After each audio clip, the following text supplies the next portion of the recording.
বাংলার পরিযায়ী শ্রমিকদের,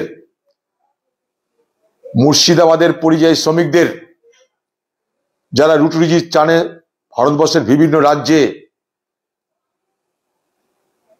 ছড়িয়ে আছে, তাদের একের পর এক মর্মান্তিক ঘটনার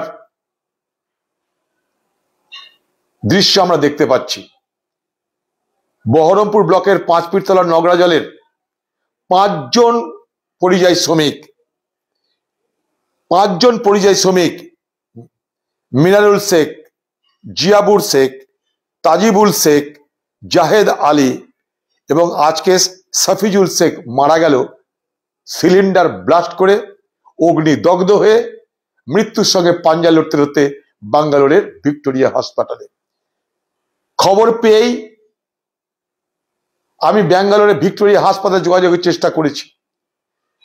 সেখানকার সরকারি আধিকারিকদের সাথে কথা বলে ভিক্টোরিয়া হাসপাতালের বার্ন বিভাগের, অর্থাৎ পুড়ে যাওয়া রুগীদের জন্য যে দেখভালের যে আলাদা ব্যবস্থা, তার যিনি মাথা শঙ্করাপ্পান, তার সঙ্গে কালকে কথা বলে যে তিনি আমাকে চিকিৎসার প্রেসক্রিপশন পর্যন্ত পাঠিয়েছেন যে দেখুন আমাদের এই রকম চিকিৎসা চলছে, কিন্তু 80% পুড়ে গেছে, বাঁচাবো কি করে? একটা একটা করে মরতে মরতে 5 জন মারা গেল। আগে বলে দিয়েছিলেন উনি বাঁচানো অসম্ভব, 80% দেহ পুড়ে গেছে।